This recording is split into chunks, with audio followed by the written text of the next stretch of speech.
You're in no position to lecture the public about anything. You know nothing about the real world.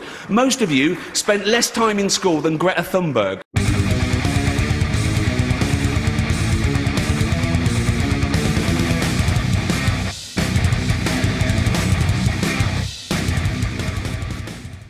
Hello, and welcome from Metro, UK. Ricky Gervais calls out celebrity cancel culture. He says, trying to get someone fired isn't cool.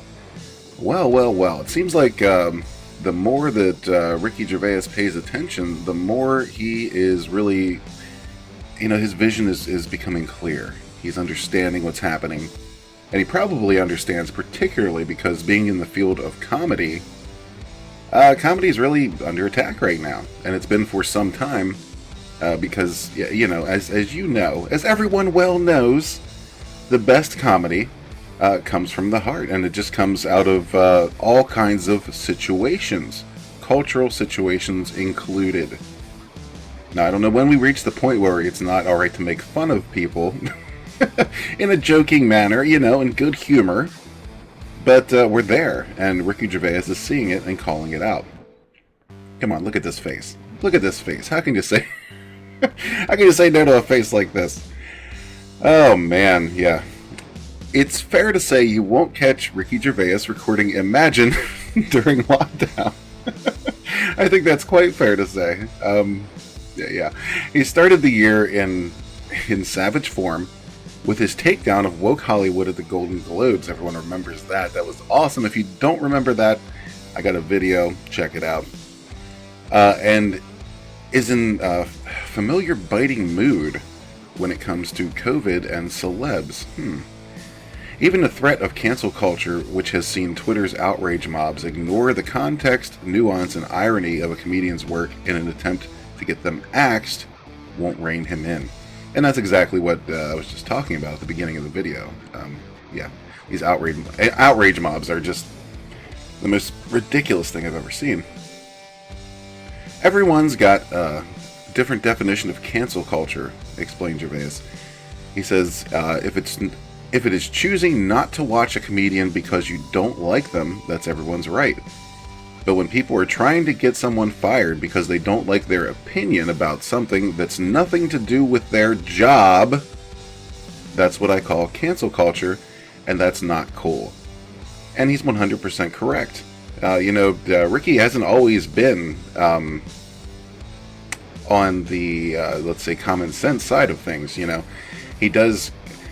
has a history of being very, very, very left-leaning, not really being able to cut through the BS when it comes to certain issues, certain subjects, certain topics of the day, but it seems like Ricky is finally coming around, and I applaud him for it.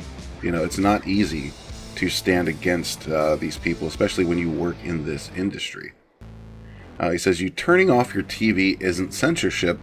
You trying to get other people to turn off their TV because you don't like something they're watching, that's different. And this is all very, very common sense. Very much so. He says, everyone is allowed to call you an a-hole. Everyone's allowed to stop watching your stuff. Everyone's allowed to burn your DVDs, but you shouldn't have to go to court for saying a joke that someone didn't like. And that's what we get dangerously close to, he says. If you don't agree with someone's right to say something, you don't agree with freedom of speech. And there's the crux of it. That's it. Bravo, Ricky. Bravo. He's absolutely right. You shouldn't be censoring people's speech, man. As I've said many times in the past, I like to know who the a-holes are, right? I like people to go ahead and speak freely, to tell me what they think. Because that way I know who they are. I know who I want to associate with and who I don't, and that's just the way it is. When you try to shut everyone up, you're creating dangerous situations when you do that, because then these people are holding this hate they have inside. They're not able to voice it. They're going to find other ways to release it, right? So I don't know, man. It's very dangerous what's happening right now. When people are clammed up, when they're forced to shut up and just stew in the already, strange thoughts they're having, well, you're creating a bomb that's going to one day explode. He says, I did tweet a month ago about freedom of speech, quoting Winston Churchill. Someone came back with, you know he was a white supremacist. Of course they did. He says, and I wrote back, not in that tweet he isn't. And now Ricky's about to tap into the very most important thing about this whole situation, about cancel culture, everything that involves these Twitter mobs, this ridiculous censorship. This point he makes just now is one of the best points I've ever heard. He says it's like if someone did something once that's wrong, everything they did was wrong. And that's really that's the meat and potatoes of this conversation, isn't it? So if somebody believes something that's wrong, to certain people, that means that they can't ever have a correct thought. Everything they do, everything they participate in, from that moment forward, is wrong. And that's not the case. Not the case at all. We all know plenty of people. We all know plenty of people who have views that we don't agree with. We even know people who have some just disgusting views that we find sickening, right? But that doesn't mean everything about that person is sickening. That doesn't mean everything about that person is disgusting. It just means there's one point which we, seriously disagree on. And normal people, normal human beings can get past that. What we're seeing around us right now, this isn't normal. This is not normal. Nothing about it is. It's the same people crying about the mental health crisis. You are the mental health crisis. Work it out. Get some help. Oh boy. He says you are allowed to have things in common with bad people as long as it's not the bad things. He says I'm a vegetarian and I love dogs, like Hitler. But the only thing I have in common with Hitler are the good bits. See, now that's a dangerous statement in and of itself, Ricky. You just compared yourself to Hitler. But you did so trying to prove a point to these nitwits, right? And that's that, Hitler loved dogs and he was a vegetarian. You can relate to that. There's nothing wrong with saying that. But the people that are promoting cancel culture would disagree with that. They would say, oh, you're like Hitler? You're done. You're finished. And let's hope Ricky isn't for just having said that. Gervais has been spending a lockdown at his home in Hampstead in North London. He says, I've got a garden. I go for a walk every day. The weather's been good. Just don't remind him of Gal Gadot's Crass video featuring 25 of her famous mates murdering John Lennon's classic. He says, I want the world to go back to normal. I like it the way it was. But there are people in much worse positions than me. That's why I didn't like it when I saw celebrities complaining they weren't on telly tonight. They're, he puts on a mocking voice, just walking around their grounds and having a swim in their pool. Right? And I think, a lot of people can relate to that statement too. Because, right, we see all these celebrities who are just so well off, and God bless them, but they're so well off, just bitching and complaining about having to be on lockdown when you have people some people don't even have homes. What are they doing in this lockdown situation? Maybe quit your bitching and see what you can do to help them. If you're all about helping people, that's what you claim 24/7. Everything you do is to help others, which we all know is BS.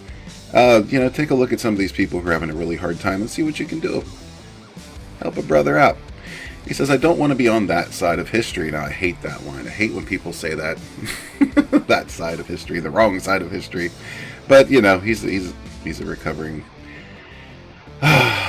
fool. So we'll let that slide. And he says, I'm going to end this by singing you Imagine. You're not going to hear me complaining when there are nurses doing 14-hour shifts. Amen, Ricky. Amen. Yeah, man. Goes on to say he's busy writing the third series of some of his Netflix shows. Things he's working on. Good for you, man. He says, but I always try to find a bigger subject to find an angle. That's probably one of the reasons why I go to the dark side. It's why I deal with famine, cancer, the Holocaust, AIDS, because people always get them. He says it sounds weird to pick out those things for comedy, but you do want people to know that you're what you're talking about in 10 years' time. Yeah, man, and that's, like we said, that's the crux of it. Comedy should not be limited. You should never, ever say something is off limits, because once you put one thing out of bounds, everything is, will get a target on its back. Everything could possibly go out of bounds, right? So that's the that's the pose Ricky's making right now, as well as a lot of us. But thank you once again, Ricky Gervais, for coming out of your bubble, for being human, man, and just noticing what's going on around us. Ricky Gervais has recently been a leading voice against this cancel culture crap. So I say support the man. Get a chance, check out his Netflix shows. Follow him on Twitter. Just, anybody who's got a voice against this BS, support them. That'd be my advice. But let me know what you think in the comments below. Sound off. Let me see your words. Let me hear what you have to say. Also, if you're not yet a member of the gays community, please click that subscribe button. It's free. Won't cost you anything. And, ring the notification bell if you want to be notified when more of these videos are coming at you, as well as live streams. And, thank you all for watching. Appreciate you. And we'll catch you on the next one. Peace.